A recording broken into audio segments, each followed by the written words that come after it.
Mel, manifester, entrepreneur, founder. You good? So good. So great.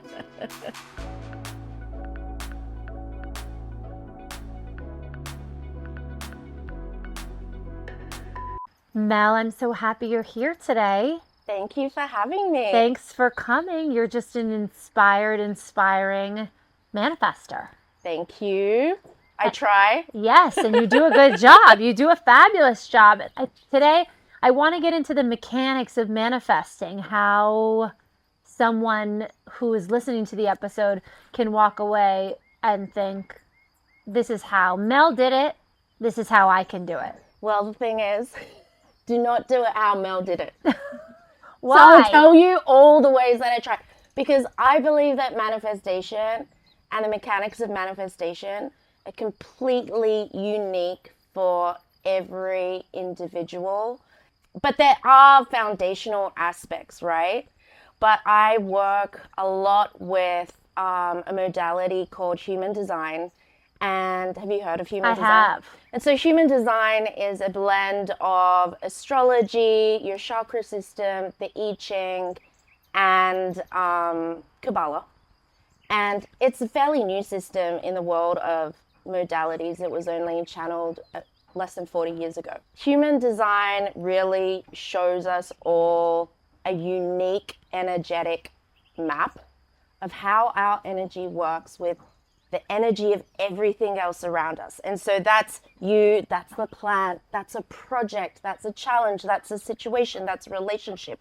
So everything holds its own energy. And so how does your energy dance with the energy of the other thing that you're co-creating with? And of course, is the energy of source creation. But I can definitely share all the ways that I have played with and experimented with manifestation, and I definitely encourage people to fine tune it and do it their own way, because my way is just not the way for everyone. Your way is your way, but I think Yeah. you make an amazing point that there is no one way to manifest. Yes, exactly.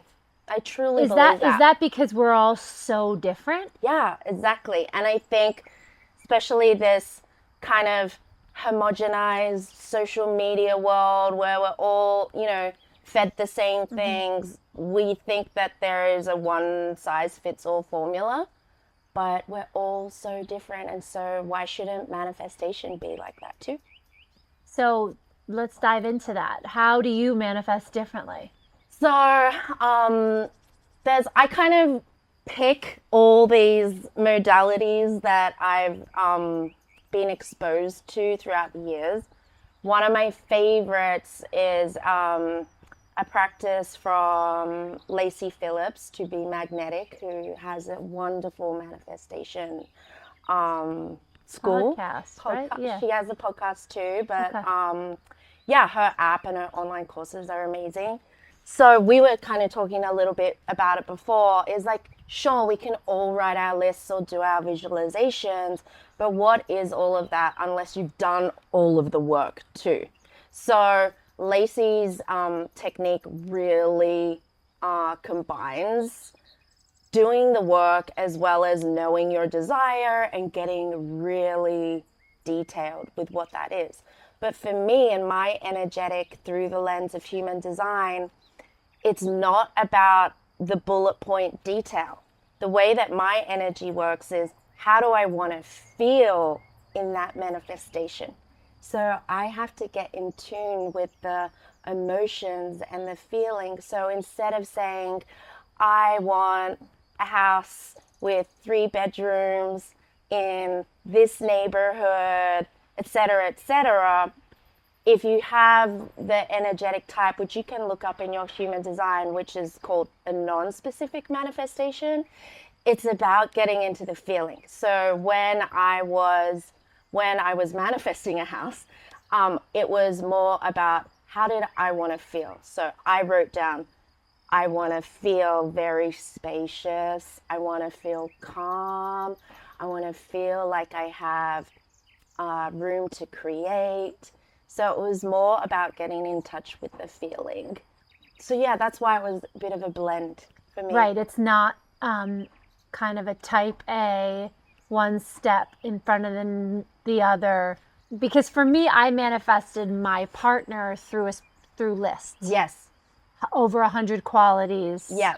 Blue ink, blank paper, get super, super clear after doing the work. Yes. Which means holding yourself accountable. Yes. And then giving it to the universe, burning it in my case. And he really did show up in a silver platter. Let me tell you, he wasn't my first list and he wasn't my first silver platter. But he was the one that I wanted to bring with me till one of us died, if you will. Yeah. You know what I mean? Yeah. So more and more I'm realizing you can get there quicker if you already feel so happy and in love. Right. That love's going to come to you. Yeah. Or if you feel so secure in your home or happy in your home, that home is going to come to you.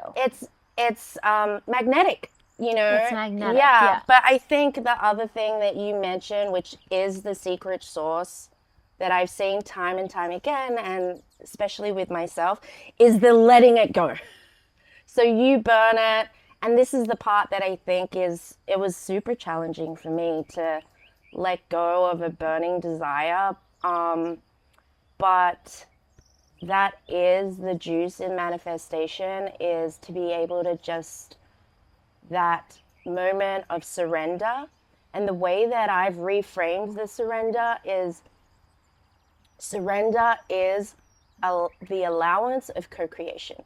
Because sure, we're powerful beings, but also there's source creation and source energetics who is collaborating with us to manifest not only our desires, but maybe something greater than we would even imagine. So that moment in time where you let go is really the allowance of the collaboration with source. The divine source. Yes. So how did you get to be like this? I mean, it doesn't just drop off of a tree. You know, how did you, where are you from? Who is your family? How did you dive into such awareness? Through sex, drugs, and rock and roll. Okay. I love it. Very relatable. Very relatable. I had that life where I wasn't in this awareness at all. And I started looking for more what I call conscious community. And through that, this was maybe 13, 14 years ago, I started a blog. And it was at the height of fashion, and design blogs, and wellness blogs were not a thing then. But I loved fashion and design blogs, but I was curious about conscious lifestyle.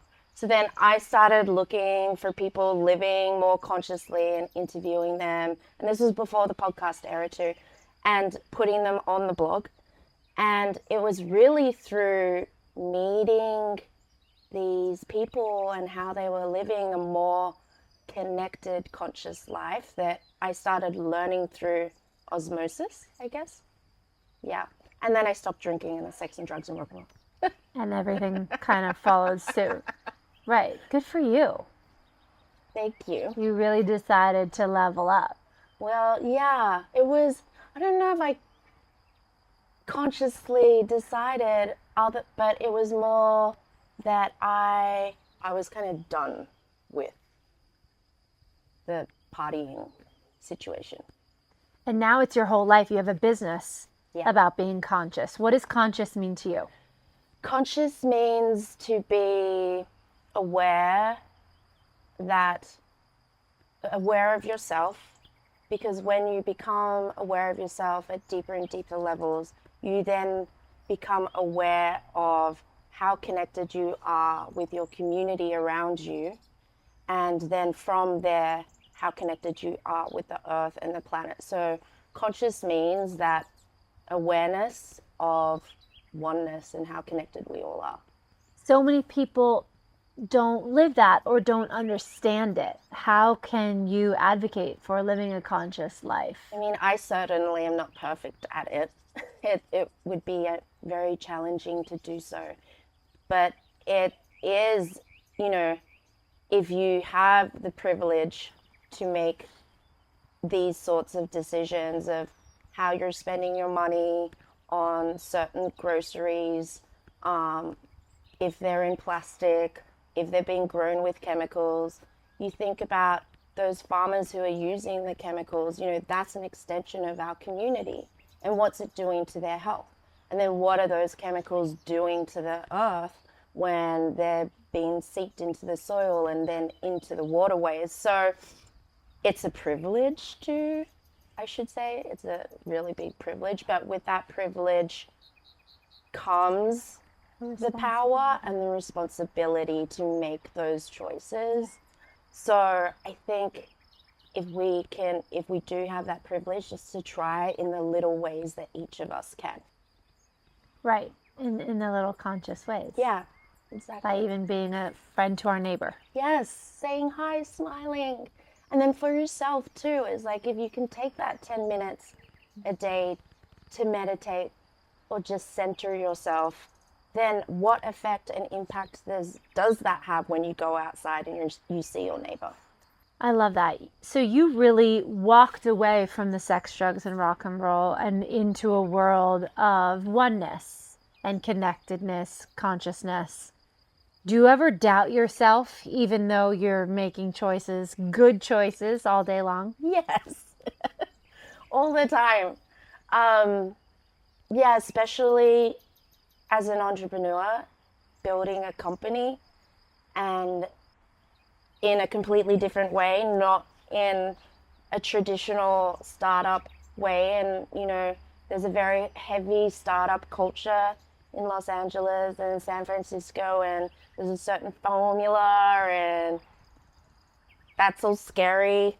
It's really scary. They speak a language that I don't speak, but I also speak a totally different. I've been in boardrooms of, businessmen speaking a totally different language to me, and it's scary. So you do doubt yourself, but I guess it's finding your friends and community who can back you to do it the way that you want to do it even though it's super scary. It's an uncharted path. So do you feel like your experience in the music industry has really propelled you to, because you've seen so many people be so creative and you are so creative, you're able to take that wisdom and teachings into your business today? Yeah, I think so. Going through the school of music business, I guess, it was the best school ever. It's a tough school. Sorry? It's a tough school. It's a tough school, yeah, So it was definitely a good foundation it really thickened my skin a lot, which probably wasn't the best thing. I was a woman in this like very male driven world. And then when I started Conscious City Guide and wanted to build the business in my way, I had to remember not to operate from my masculinity, and that I wanted to build the business from a feminine standpoint. So it was kind of difficult softening. So when you say feminine standpoint versus masculine, what do you mean? I think that there's some incredible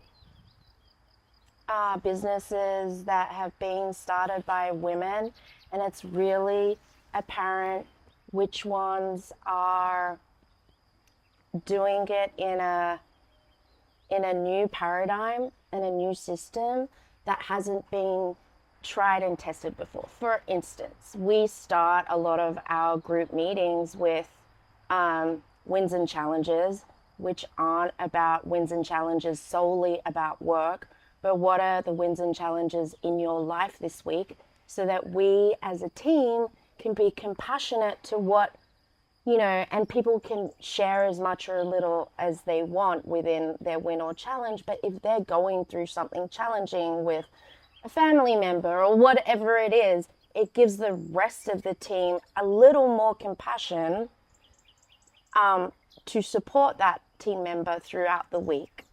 And so that, I feel, as one small example, is a way that we can lead from our femininity.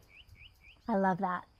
I love that. There's so much power in the feminine spirit and in Yeah. the masculine spirit when properly channeled. But When properly channeled, yeah, when it's Definitely. properly balanced, for sure.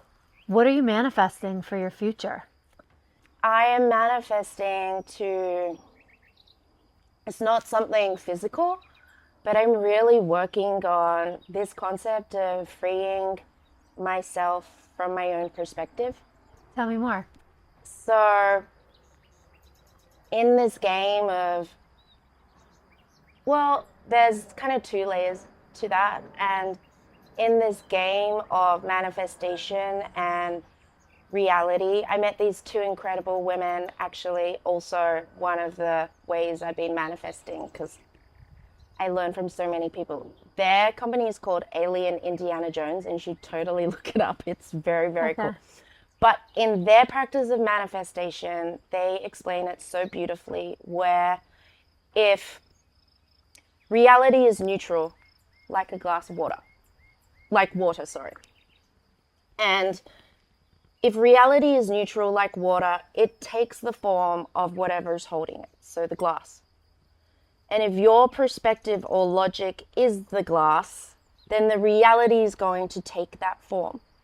So these two women that I met, Dana and Adina, they really work with people on how do you smash through that glass that you've created of your own perspective and logic to reshape it so that a new reality can come into form, thus manifesting. It's really fun. Wow. Yeah. I interviewed someone just earlier today, and she said, put love on a cup and put hate on a cup, let it sit for 24 hours, and the molecules of the water will be more symmetrical and together. In the love cup, in the hate cup, they will be a mess. A mess. Lots of dissonance. Yeah. I mean, water is That's really... kind of scary, the power of that. It's Yeah. kind of, I mean, I'm still processing that information, if you will. Yeah. But we're so powerful. And I think that we don't realize how powerful we are. Yes. And so it's nice to sit with you, someone who has realized her power. Thank you. Well, you have, I mean, maybe it's disarming for me to call spade a spade, but it's true, you have. You're yourself and you're authentic in your power. Mm-hmm. And it's how you're living it, doing your thing with your company, in your community. Yeah, while uplifting and upholding others doing it in their own way, which would, is completely different. And that's, I think, the second layer of the freeing myself from my perspective is like not only to create new realities and manifest new things, but also the more I free myself from my perspective, the more open I can be to other people, whether I agree with them or not, Yeah. Especially in this time, it's important to be open. Yes, and to love thy neighbor.